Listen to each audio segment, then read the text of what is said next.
Chocolate কেকগুলো কিন্তু সবসময় দেখা যায় যে একরকমই হয়ে যায়। কারণ আমার মতে চকলেট কেকগুলো কিন্তু চকলেট ডেকোরেশন না করলে আসলে ভালো লাগে না, কিংবা চকলেট দিয়ে, চকলেট গানাশ দিয়ে। আমি সবসময় চেষ্টা করি যখন আমাকে কেউ বলে, "আপু চকলেট কেক বানিয়ে দিন আর আপনার মতো করে দিয়েন।" অনেকেই আছে চকলেট কেকের উপর অন্যরকম কাস্টমাইজ ডিজাইন করে নেয়। কিন্তু আমি করে দিলে একটু চকলেট গানাশ দিয়ে, চকলেট টপার দিয়ে এভাবেই করে দেই। এটা ছিল ১ পাউন্ডের একটা চকলেট স্পঞ্জ কেক। তো কেকটা অর্ডার করেছিল আমার নতুন কাস্টমারই, উনি আমার কোনো রিপিট কাস্টমার ছিল না। কিন্তু একজনের কাছ থেকে শুনে তারপর উনি আমাকে অর্ডারটা কনফার্ম করে।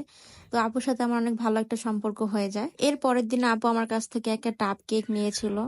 আপুর এই কেকটা অনেক বেশি মজা লাগে। তখন আপু বলে যে, "আপু এরকম করে একটা কেক করে দিয়েন।" আসলে আপু চকলেট কেক পছন্দ করে, কিন্তু একদম ডার্ক চকলেট যেটা সেটা পছন্দ করে না। তো আমি আসলে জানতাম না। তো আপু বলেছিল, "আপু অনেক মজা লেগেছে, কিন্তু একটু তিতা লেগেছে।" তো আপু যদি আমাকে আগে বলতো, "আপু আমি চকলেট কেক পছন্দ করি, কিন্তু একদম ডার্ক যে তিতা, মানে ডার্ক চকলেটটা সেটা আসলে আমি পছন্দ করি না।" তাহলে আমি মিল্ক যে চকলেটটা ছিল সেটা দিয়ে করে দিতাম। আসলে চকলেট কিন্তু ৩ ধরনের হয়ে থাকে। একটা হচ্ছে ডার্ক, আরেকটা হচ্ছে মিল্ক, আরেকটা হচ্ছে যেটা একদম হোয়াইট চকলেট যেটা সেটা। তো মিল্ক চকলেটটা কিন্তু এত বেশি তিতা লাগে না। আর মিল্ক চকলেটটা আসলে সব জায়গায় না পাওয়াও যায় না। আমি যেখান থেকে আমার বাসার লোকেশনের কাছ থেকে যখন কেকের প্রোডাক্ট গুলো কিনি, তো আসলে পাওয়া যায় না। আপু যদি বলতো তারপর আমি চকলেটের পরিমাণটা কমিয়ে দিতাম। যেহেতু আপু বলেছিল আমার মতো করে ডিজাইন করার জন্য, এজন্য আমি আমার মতো করে করেছিলাম।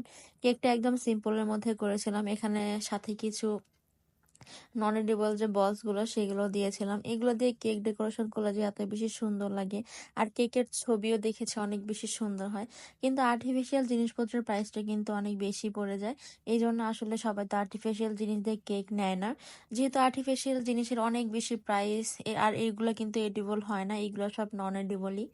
আসলে আপনি কিরকম কেক খেতে পছন্দ করেন সেটা যদি আপনি আমাদেরকে জানান, আমরা কিন্তু সেভাবে করে দিব। আর আমি কিন্তু ক্রিমের মধ্যে অনেক পরিমাণে চকলেট গানাশ ইউজ করি, কারণ আমি এখানে কোনো চকলেট ইমালশন দিয়ে যে কালারটা আসে সেটা কিন্তু করি না। আমি যতটুকু চকলেট গানাশ দিয়ে ক্রিমটা করব, ১ ফোঁটা চকলেট ইমালশন দিলে কিন্তু সেই কালারটা চলে আসে, চকলেট গানাশ দিয়ে করলে যে কালারটা আসে আর কি।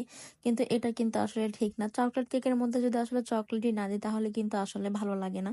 তো আমি সবসময় চকলেট দিয়ে কাজ করার চেষ্টা করি, আর বিশেষ করে চকলেট গানাশ, এমনকি চকলেট লেয়ার মানে কেকের যে ভেতরের লেয়ার গুলোতে, সেগুলোতে আমি অনেক পরিমাণে চকলেট গানাশ দিয়ে থাকি। তাতে কিন্তু কেকটা অনেক বেশি মজা হয়ে থাকে। আপনারা যদি আমাদেরকে জানান, "আপু চকলেট দিবেন, কিন্তু যেটা তিতা লাগে সেটা দিবেন না", তাহলে আমরা সাথে হোয়াইট চকলেটটা অ্যাড করে দিলে কিন্তু আসলে এত বেশি তিতা লাগে না। এই তো আমার কেকের ডিজাইনটা অলরেডি কমপ্লিট। কেকের ডিজাইনটা আপনাদের কাছে কেমন লেগেছে অবশ্যই কিন্তু কমেন্ট করে জানাবেন। আল্লাহ হাফেজ, ভালো থাকবেন সবাই। আবার দেখা হবে নতুন কোনো কেকের ভিডিও নিয়ে।